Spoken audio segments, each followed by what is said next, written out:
challenged him with steps, he's managed to make those steps, and he's got some things that we wanted to see him add in his game over last year, and he's come into preseason, he's fit, and similar to Endo in some ways, because Mo's played on the other wing and in a lot of these games, has taken to the position. He's obviously shown at every level that he finds a way to score goals, and so he's obviously a threat on the attacking side of things. What we wanted to see from him is a commitment to work with the team defensively and do all the necessary hard work and gritty work that it takes to play on the road for many games and be a contender, for a spot on this roster. And he's done well.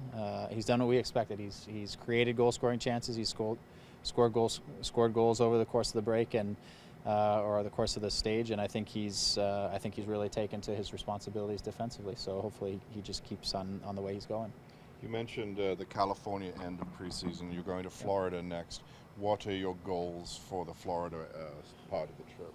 Well, I think while we're here this week, it's reintegrating Michael and Will and Josie into the group.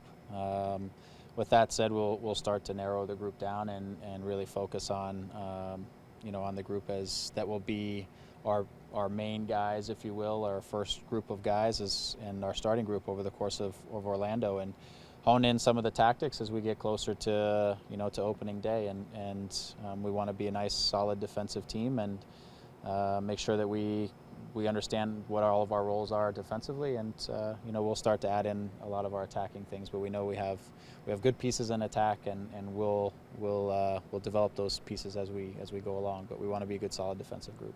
If opening day was Saturday, would you have do you have your starting 11 in mind? Are there more major decisions to be made, or do you have a pretty good grasp of who you might throw out there? No, I think I have a pretty good grasp of it. I think there's always the one or two spots that I think, or three spots. We have some pretty good depth and experience, and so there's always options, but I think we're pretty close. I mean, as we put the team together in the off season, you do that with the types of guys that we added. We do that with the idea of what's our best starting team and what's the team that's gonna, and the group of players that are gonna get us there in the end. Sorry, just clarification on Luke. You said Bez is kind of talking to his representative. So is it a foregone conclusion that he's going to be back, or he won't be back, or what can you sort of? Yeah, I'm not sure of sort of the details of it. To be 100% honest, I'm focusing on the guys that are here, and I know between Bez and Luke, and they'll come up with a resolution that makes sense between both on the technical side, which is our team, and also obviously we have salary cap stuff and all that Bez works through with player contracts. So, hopefully we get a resolution and we either get him back or not, but soon. Okay. So, there's been no roster cuts yet. Is that an indication of just how tight the competition is, or is it you purposely don't want to cut anyone yet because you want to get them as much preseason action as possible? Yeah, I mean, I think a lot of it is that we like a lot of our younger players, and we know we have the option of sliding them to TFC2 if we think they need a little bit more time to come along. So for right now, we like the competition, and that the guys are coming together, and they're having as we go through preseason, we have a plan on what we want to do defensively and offensively, and everybody is going through that same sort of regimen. And so down the road, hopefully, if we need to call upon guys who we put down to TFC2 and whatnot, they'll have a really good sense of what we're trying to do. But as far as it goes, we'll start. We knew we were going to get through this first part and take a good look at everybody, and as we move towards Orlando, we'll start making the roster decisions that we need to. Obviously, the Luke situation is still unsettled, but getting down to the 28, how difficult is that going to be, or do you have an idea of who the 28 will be? I'd say we're getting closer, but again, there's a lot of factors in play when you get down to 28, because we've between budget and everything and roster spots, we've got to work through all the details of that. But we like our group, we like our draft picks, all of them. So for those, the final few spots that might be out there, there's a lot of competition there as we push through these final couple weeks. Maybe I'm wrong, but it would seem that you're a little heavy in terms of defending numbers. You have a fair number of players in the back line. Will you have to reduce that number?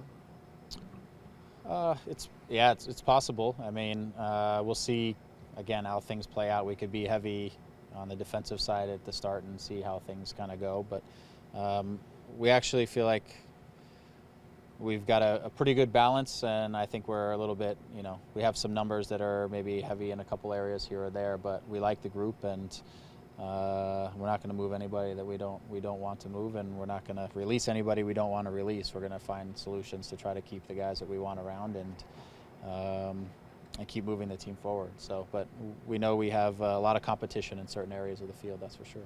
Has there been a shift in philosophy defensively? I mean, obviously last year you were trying not to ship goals. Mm-hmm. So have you changed anything, or is it really just a question of working with the personnel you have now?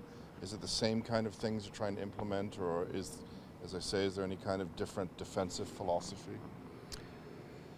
I mean, it might be some different tactics applied in terms of the games, but for sure there's different personnel involved as well. Some of last year, some of our woes, we felt like were just sometimes individual decisions that needed to be better or cleaned up, but we also felt like at times,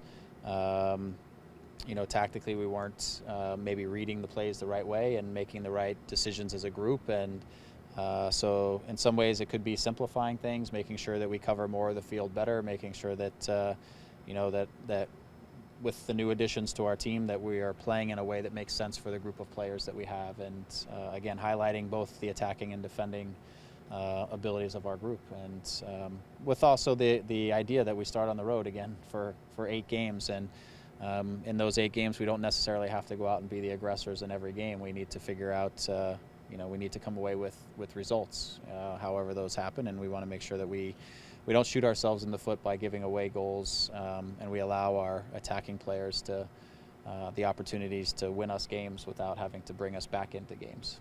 But you sound pretty comfortable where you're at right now. I am, yeah. I feel good about our group. I feel very good about the guys we've kept and the additions we've made.